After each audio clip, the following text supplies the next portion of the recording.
Soronga Yoglove Cuckoo Tokapini Dudia go Sexumia Moniano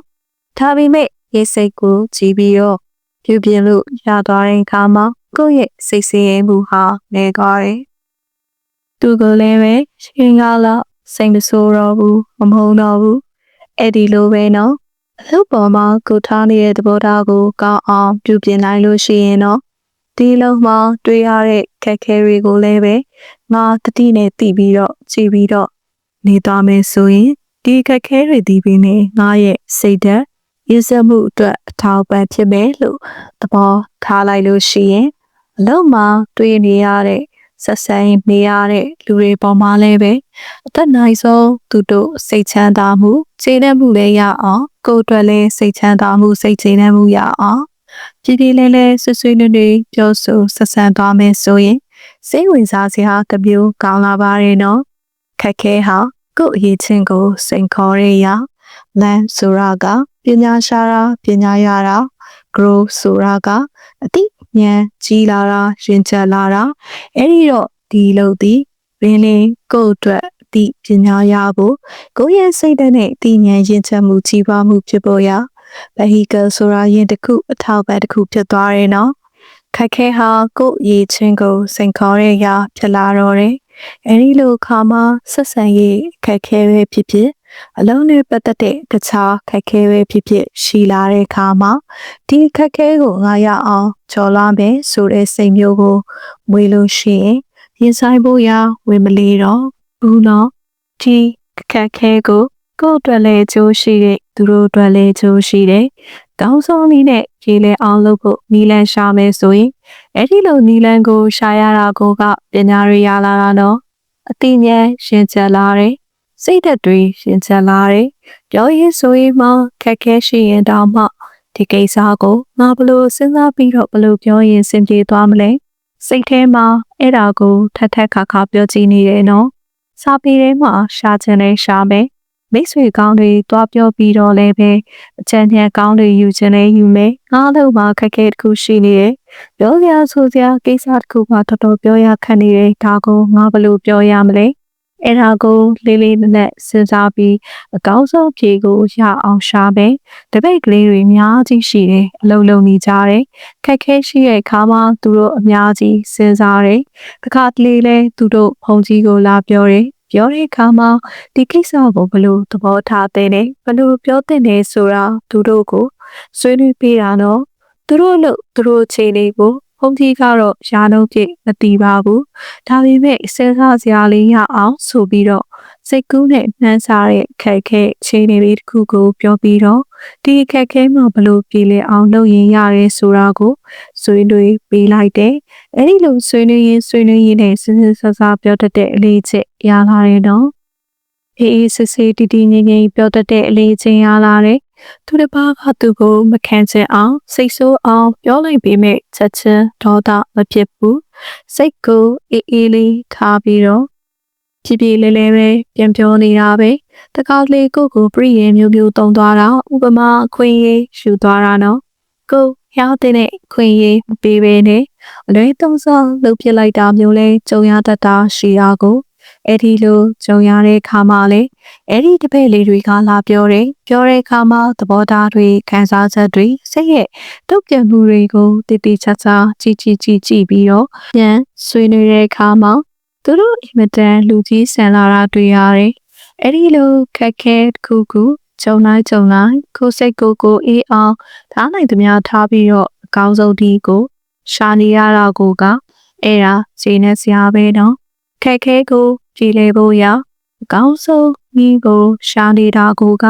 ကိုစိတ်ကိုအေးအောင်ထားနိုင်သမျှထားပြီးတော့အကောင်းဆုံးဒီကိုရှာနေတာကိုကမျက်စရာပဲနော်ခက်ခဲတွေကြည်လေဖို့ရအကောင်းဆုံးဒီကိုရှာနေတာကိုကအင်မတန်ပြောစရာကောင်းတဲ့အင်မတန်စိတ်ဝင်စားစရာကောင်းပါတယ်နော်ခက်ခဲကြုံရလို့နည်းနည်းပါးပါးစိတ်ပင်ပန်းတာတော့ရှိတာပေါ့နော်ပြေလဲအောင်မိခိုင်းတွေရှာနေရတာကိုကတော်တော်စိတ်ဝင်စားစရာကောင်းတယ်အဲ့ဒီလိုလှုပ်လို့ခက်ခဲတစ်ခုကိုကြော်သွားတိုင်းအဲ့ဒီတပည့်ကလေးတွေကိုကဲခက်ကြည့်တော့သူတို့ကိုသူတို့ယုံကြည်ဖို့ရှိလာတာတွေ့ရတယ်ကြတော့သူတို့ ပတ်ဝန်းကျင်ကလူတွေကလည်းတီလာတယ်ဟာသူဟာတက်ငယ်ပေမဲ့တော်တော်လူကြီးဆန်တာပဲတဲ့တော်တော်ပြောတတ်ဆိုတတ်တဲ့ကုတ်ထက်အသက်20-30လောက်ကြီးရဲ့လူတွေကစားကြတော့ရိတ်ခီလာတယ်သူဟာတက်ငယ်ပေမဲ့တော်တော်စစ်စစ်ဆဆလုပ်တတ်တယ်တော်တော်စစ်ဆဆပြောတတ်တယ်စိတ်လိုက်ပန်းမပြောဘူးတစ်ဖက်သက်မလုပ်ဘူးနော်သူတစ်ကားပေါ်ပြစ်ပုံမချဘူးတာဝန်ကိုမရှောင်ဘူးရတဲ့ဒီနဲ့ပြေလေအောင်သူစဉ်းစားပြီးဖြည့်ရှင်းသွားတာပဲဆိုတာကိုအများသိလာတယ်သိလာတော့သူ့ပေါ်မှာယုံကြည်မှုအားကိုးမှုကစားလေးများလေးဖြစ်လာတယ်နော်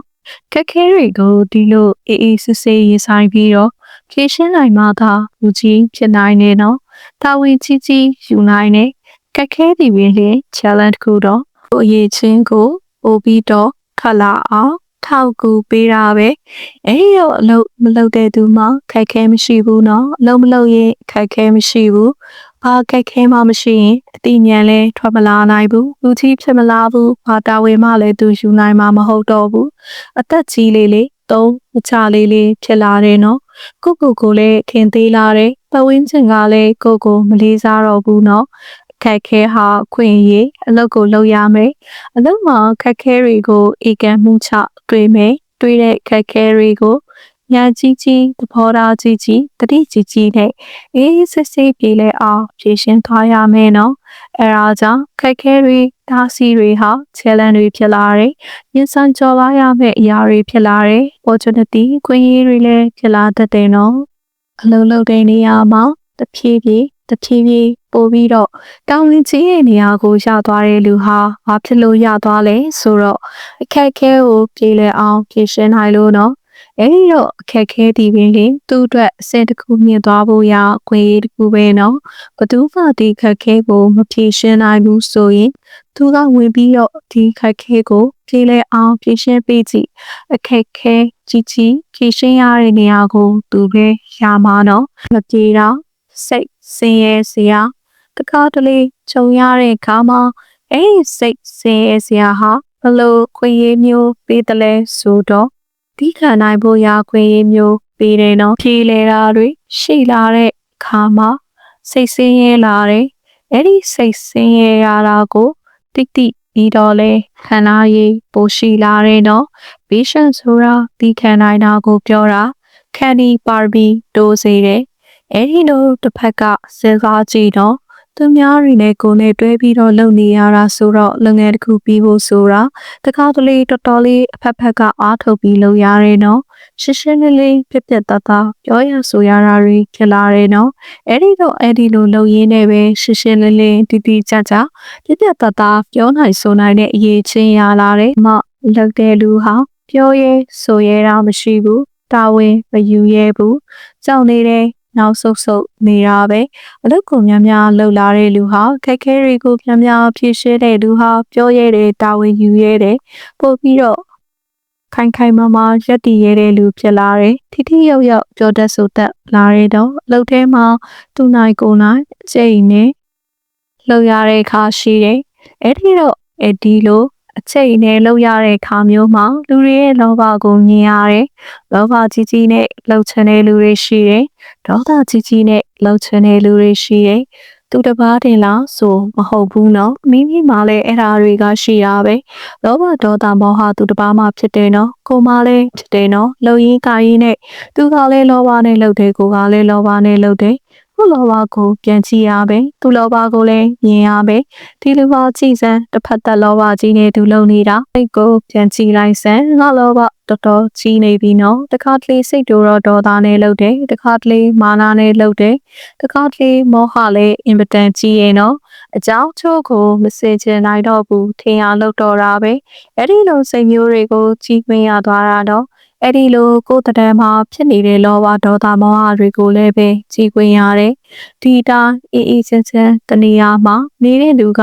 လောဘလည်းတိတ်မဖြစ်ဘူးဒေါသလည်းတိတ်မဖြစ်ဘူးမောဟကတော့တရားအာမထုတ်ရင်အမြဲတမ်းရှိနေတာပဲကဲအလုပ်တဲ့အခါကျမှလောဘဒေါသကပိုတောင်ဖြစ်လာတယ်တိုက်ခံကရှိလာပြီးကိုအဲ့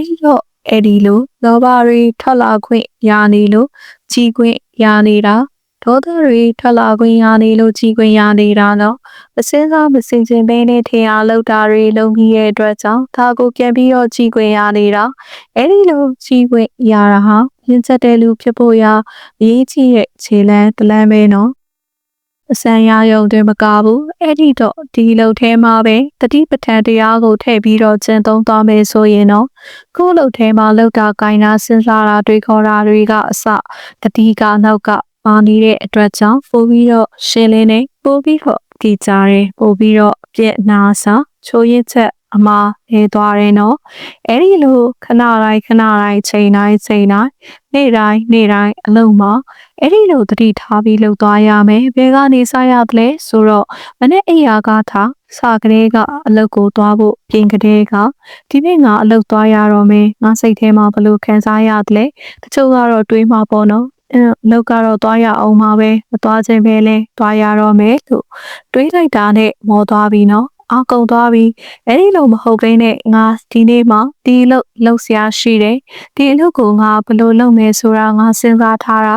စိတ်ကူးထားတာရှိရဲ့အဲ့ဒါလေးကိုလက်တွေ့စမ်းကြည့်လိုက်မယ်ဘယ်လိုလုပ်ရင်တော့ပြေးလဲစရာတွေရှိတယ်စင်ပြေစရာတွေရှိတယ်အဲ့ဒီလိုအားသက်တရောနဲ့နီးလန်းတွေရှာပြီးတော့စိတ်ဝင်စားပြီးတော့လုပ်သွားမယ်ဆိုရင်တမျိုးပြောင်းသွားမှာနော်အဲ့ဒီတော့အလုပ်ကိုသွားဖို့ရစဉ်းစားလိုက်ကြတဲ့ကဒီလုပ်ပေါ်မှာဘယ်လိုခံစားမှုရှိနေပြီလဲဆိုတာကိုကြည့်ဖို့လိုအပ်တယ်စိတ်နှစ်ကြီးနဲ့အလုပ်ကိုသွားရတော့မယ်ဆိုရင်တော့အလုပ်ကိုသွားလို့အလုပ်နဲ့နီးလာလေးအာကုန်လေးအလုပ်နဲ့နီးလာလေးအာကုန်လေး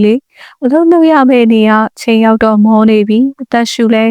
မမှန်တော့ဘူးနှလုံးကုန်လဲမမှန်တော့ဘူးနော်တော့ကြတော့အလုပ်ခွင်မှာကိုစေးတော့နေရအောင်မနော်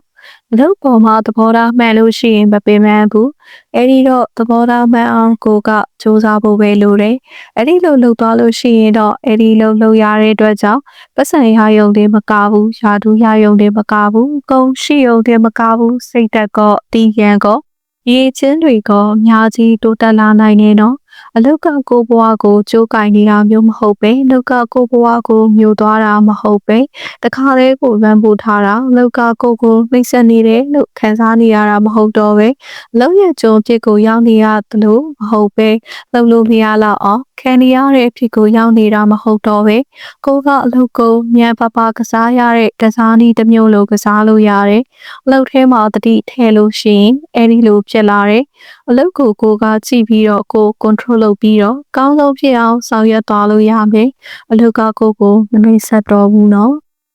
ကိုလုပ်တဲ့လုပ်ဟာကိုပိုင်လုပ်ငန်းလုပ်တာပဲဖြစ်ဖြစ်ဝယ်စည်းတစ်ခုလုပ်ငန်းတစ်ခုမှာမှုတဲ့ဖြစ်နေလုပ်ရတာပဲဖြစ်ဖြစ်နော်ကိုလုပ်ငန်းကကြီးသည်ဖြစ်စေငယ်သည်ဖြစ်စေစောက်အောင်ရဲ့အတွင်းမှာလုပ်ရတဲ့လုပ်ပဲဖြစ်ဖြစ်စောက်အောင်ရဲ့ပြင်မှာလုပ်ရတဲ့လုပ်ပဲဖြစ်ဖြစ်နော်ဘလို့နေရာမှာလုပ်တဲ့အလုပ်ပဲဖြစ်ဖြစ်အဲဒီလုပ်တဲ့ကိုတတိပဋ္ဌာန်တရားထည့်လိုက်လို့ရှိရင်ကိုမှရှိရဲ့ညံစွမ်းတွေကိုအများကြီးထုတ်လို့ရလာမယ်နော်ကိုရည်ချင်းတွေကိုပို့ပြီးတော့ထုတ်သုံးလို့ရလာမယ်နော်တတိပါလာလို့ရှိရင်ဉာဏ်ပါလာမယ်ဝရိယလည်းပဲပါလာတာပဲနော်ကိုယ့်ရည်ချင်းတွေကိုအကုန်လုံးထုတ်ပြီးတော့သုံးတော့မယ်နော်လူတော်တော်များများဟာရည်ချင်းတွေကိုအကုန်လုံးထုတ်ပြီးတော့မသုံးဘူးခက်ခဲမရှိရင်ရည်ချင်းထုတ်ဖို့လည်းမလိုဘူးမလိုလို့မထုတ်ဘူးမထုတ်ရင်မထွက်ဘူးမထွက်လို့မရှိသလိုဖြစ်သွားတယ်နော်အဲဒီတော့တတိနဲ့အလုပ်ကိုလုပ်လို့ရှိရင်ရည်ချင်းကိုပို့ပြီးတော့သုံးချင်လာတယ်အလုပ်ကိုကောင်းတဲ့ကောင်းအောင်လုပ်ချင်လာတယ်နော်